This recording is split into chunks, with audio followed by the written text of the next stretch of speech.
बुद्ध का अष्टांगिक मार्ग अपनाएं और संकटों से मुक्ति पाएं। अष्टांगिक अर्थात जीवन को सुधारने के 8 कदम। मोक्ष तक पहुंचने या गृहस्थ जीवन में सुखी रहने के 3 सरलतम मार्ग हैं। पहला अष्टांग योग, दूसरा जिन त्रिरत्न और तीसरा अष्टांगिक मार्ग। चौथा कोई मार्ग नहीं है।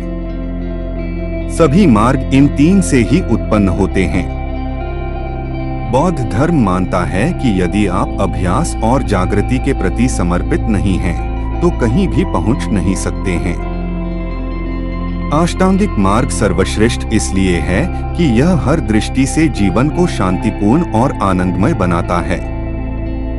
बुद्ध ने इस दुहख निरोध प्रतिपद अष्टांगिक मार्ग को मध्यमा प्रतिपद या मध्यम मार्ग की संज्ञा दी है, अर्थात जीवन में संतुलन ही मध्यम मार्ग पर चलना चाहिए। बौद्ध इसे काल चक्र कहते हैं, अर्थात समय का चक्र समय और कर्म का अटूट संबंध है। कर्म का चक्र समय के साथ सदा घूमता रहता है। आज आपका जो व्यवहार है वह बीते कल से निकला हुआ है। कुछ लोग हैं जिनके साथ हर वक्त बुरा होता रहता है, तो इसके पीछे कार्य कारण की अनंत श्रृंखला है। दुख या रोग और सुख या सेहत सभी हमारे पिछले विचार और कर्म का परिणाम है। पुनर्जन्म का कारण पिछला जन्म है। पिछले जन्म के कर्म चक्र पर आधारित यह जन्म है। बौद्ध धर्म के इस कर्म चक्र का संबंध वैसा नहीं है जैसा कि माना जाता है कि हमारा भाग्य पिछले जन्म के कर्मों पर आधारित है, या जैसी कि आम धारणा है पिछले जन्मों के पाप के कारण यह भुगतना पड़ रहा है। नहीं, कर्म चक्र का अर्थ प्रवृत्तियों की पुनरावृत्ति से और घटनाओं के दोहराव से है। बुरे घटनाक्रम से जीवन को धीरे धीरे अच्छे घटनाक्रम के चक्र पर ले जाना ही अष्टांगिक मार्ग है। समाधि प्राप्त करना हो या जीवन में सिर्फ सुख ही प्राप्त करना हो, तो कर्म के इस चक्र को समझना आवश्यक है। मान लो किसी व्यक्ति ने कोई अपराध किया है, तो उस अपराध की पुनरावृत्ति का वही समय होगा। आपके जीवन में जो दुख जिस समय घटित हुआ है, तो जाने उस समय को कि कहीं ठीक उसी समय वैसी ही परिस्थितियां तो निर्मित नहीं हो रही हैं। मन व शरीर हमेशा बाहरी घटनाओं से प्रतिक्रिया करते हैं, इसे समझें। क्या इससे अशुभ की उत्पत्ति हो रही है या कि शुभ की? बौद्ध धर्म कहता है कि हम सिर्फ मुक्ति का मार्ग बता सकते हैं, उस पर चलना या नहीं चलना आपकी मर्जी है। यह भी जान लें कि चलकर ही मंजिल पाई जाती है, तो जानिए अद्भुत अष्टांगिक मार्ग को दो। अष्टांगिक अर्थात जीवन को सुधारने के 8 कदम। 1. सम्यक दृष्टि। दृष्टि को 2 अर्थों में ले सकते हैं। पहला सोचना समझना और कल्पना करना, दूसरा देखना। देखने से हमारी ऊर्जा का ज्यादा क्षय होता है और उससे ज्यादा सोचने से। पहला सम्यक दृष्टि अर्थात सही दृष्टि, इसे यथार्थ को समझने की दृष्टि भी कह सकते हैं। सम्यक दृष्टि का अर्थ है कि हम जीवन के दुख और सुख का सही अवलोकन करें, आर्य सत्यों को समझें, प्रैक्टिकल बने। बुद्धि पर क्रोध, ईर्ष्या, लोभ, काम, प्रमाद, बेहोशी आदि प्रवृत्तियों को हावी न होने दें। दूसरा सम्यक दृष्टि का यह भी अर्थ है कि आप जितनी दूर और देर तक देखते हैं, उतने पास और देर तक भी देखें। आंखों का इस्तेमाल अच्छे से और सही तरीके से करें, अति न करें, मध्यम मार्ग अपनाएं। अर्थात हद से ज्यादा टीवी देखना, कंप्यूटर पर कार्य करना और 17 से 17 घंटे तक जागना घातक है।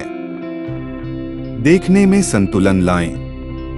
आंखों से इतना अधिक कार्य न लें कि वे कमजोर होने लगे। 2. सम्यक संकल्प। जीवन में संकल्पों का बहुत महत्व है। संकल्प से रहित मनुष्य मृत व्यक्ति के समान है। यदि दुख से छुटकारा पाना हो, तो दृढ़ निश्चय कर लें कि आर्य सत्य मार्ग पर चलना है। मानसिक और नैतिक विकास की प्रतिज्ञा करना ही सम्यक संकल्प का ध्येय है। शुरुआत करें छोटे छोटे संकल्पों से। योग में इसे तप कहा गया है। आत्मसंयम का नाम है तप। हाँ, कड़े संकल्प न लें, समय ही लें। नया संकल्प लेकर जीवन की नई शुरुआत करें। यदि आप अपने जीवन में सेहत प्राप्त करना चाहते हैं तो संकल्प जरूरी है। जैसे तोंद निकल गई लेकिन फिर भी आप भोजन के प्रति आसक्त हैं।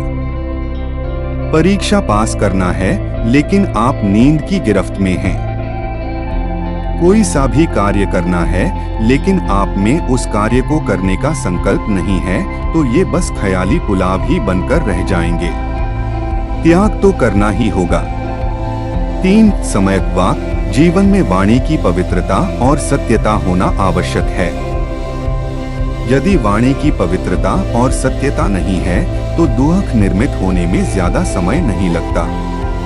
ऐसी बातें न करें जिससे खुद का और दूसरे का मन खराब हो। मन के खराब होने से शरीर भी खराब होगा। वाक शक्ति पर नियंत्रण रखें। सम्यक वाक के और भी कई अर्थ हैं, जैसे न ज्यादा बोलें और न कम। जितने की जरूरत हो उतना ही बोलें। व्यर्थ का ज्ञान बांटने या किसी बहस में पड़ने का कोई लाभ नहीं। यह मन और मस्तिष्क के साथ शरीर का भी क्षरण करता है। 4. सम्यक कर्मांत। सम्यक कर्मांत का पहला अर्थ यह कि कोई भी हानिकारक कार्य न करें और दूसरा यह कि किसी भी कार्य को हाथ में लेकर उसे कुशलतापूर्वक करते हुए उसका समापन करें। सफलता प्राप्त करनी है तो सुंदर कार्यों और कर्मों का चयन करें। कुशलतापूर्वक और सुंदर तरीके से कार्य को शुरू करें और उसी तरह उसका समापन भी करें। किसी भी कार्य को अपूर्ण अवस्था में न छोड़ें। आप खुद ही सोचें कि हानिकारक कर्म क्या है। आप किसी भी प्रकार का नशा कर रहे हैं या किसी पर मन, वचन या कर्म से हिंसा कर रहे हैं तो यह हानिकारक कर्म है। किसी को बुरे वचन कहना या खुद के बारे में बुरा सोचना भी हानिकारक कर्म है। हर तरह का दुष्कर्म करना हानिकारक कर्म है। मनुष्य को किसी भी प्राणी के प्रति मन, वचन, कर्म से हिंसक व्यवहार नहीं करना चाहिए। उसे दुराचार और भोग विलास से दूर रहना चाहिए। 5. सम्यक आजीव। गलत, अनैतिक या अधार्मिक तरीकों से आजीविका प्राप्त नहीं करना ही सम्यक आजीव है। यदि आपने दूसरों का हक मारकर या अन्य किसी अन्यायपूर्ण उपाय से जीवन के साधन जुटाए हैं तो इसका परिणाम भी भुगतना होगा। इसीलिए न्यायपूर्ण जीविकोपार्जन आवश्यक है। बहुत साफ सुथरा और पवित्र आजीविका अर्जित करनी चाहिए। अनैतिक तरीके से अपनी आजीविका अर्जित नहीं करनी चाहिए। कोई भी स्पष्टतः या अस्पष्टतः हानिकारक व्यापार न करना ही सम्यक आजीव है। अनैतिक तरीके क्या है? रिश्वत लेना, ब्याज लेना, अनैतिक कार्यों की दलाली, शराब व्यापार, जुआ, सट्टा, झूठ बोलकर कोई वस्तु बेचना, नकली खाद्य पदार्थ बेचना, झूठ बोलकर पैसा ऐंठना, ठगी आदि अनेक प्रकार के अनैतिक कार्य हैं। यह तय है कि इन सभी प्रकार के बुरे कार्यों के परिणाम भी भुगतने ही पड़ते हैं। पाप की कमाई दवाखाने, पागलखाने या जेल खाने में गवई। 6. सम्यक व्यायाम। सम्यक व्यायाम के भी 2 अर्थ हैं। पहला यह कि ऐसा प्रयत्न करें जिससे शुभ की उत्पत्ति और अशुभ का निरोध हो। जीवन में शुभ के लिए निरंतर प्रयास करते रहना चाहिए। दूसरा यह कि शारीरिक व्यायाम करना, लेकिन उतना ही जितने से शरीर स्वस्थ रहे। बॉडी बनाने वाला व्यायाम नहीं। शरीर सबसे महत्वपूर्ण है। शरीर है तो सब है। पहला सुख निरोगी काया। हालांकि मानव का संपूर्ण अस्तित्व सिर्फ उसके शरीर में सीमित नहीं होता। शरीर के अलावा उसके मानसिक और आध्यात्मिक पक्ष में भी निहित होता है। इसलिए मानसिक व्यायाम और आत्मिक व्यायाम भी करना जरूरी है। सकारात्मक विचारों और ध्यान से यह संभव होता है। 7. सम्यक स्मृति। चित्त में एकाग्रता का भाव आता है। शारीरिक तथा मानसिक भोगविलास की वस्तुओं से स्वयं को दूर रखने से यह संभव होता है। उपरोक्त बताए गए मार्ग से एकाग्रता से विचार और भावनाएं स्थिर होकर शुद्ध बनी रहती हैं। इस शुद्धता को ही सम्यक स्मृति कहते हैं। सम्यक स्मृति का अर्थ वस्तुओं के वास्तविक रूप के संबंध में जागरूक रहना है। व्यक्ति अज्ञानतावश इस शरीर, मन, बुद्धि आदि को ही सब कुछ समझता रहता है। वह इसे स्थायी समझता है, जबकि यह नाशवान है। इसके नाशवान होने की कल्पना से ही वह दुखी हो जाता है। दुख को छोड़कर सच्चे आत्मज्ञान ही अनुभूति होना ही सम्यक स्मृति है।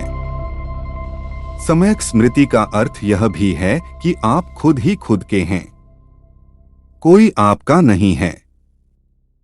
सभी कुछ समय के लिए साथ हैं, चाहे वे आपके माता पिता हो या पत्नी, बेटा हो या मित्र। इसे गहराई से समझने वाले के मन में सम्यक स्मृति का विकास होता है। दूसरा यह कि इंद्रियों द्वारा कुछ देखने, कुछ सुनने या गंध लेने से मन कुछ स्तरों में विभाजित हो जाता है। मन का एक भाग विषय का रूप ले लेता है, अर्थात यह भोग की कल्पना करता है, और दूसरा भाग स्मृति बन जाता है। व्यक्ति इसके मायाजाल में फंस जाता है। सम्यक स्मृति इसका अर्थ यह है कि हमें कभी भी यह नहीं भूलना चाहिए कि सांसारिक जीवन क्षणिक और नाशवान है।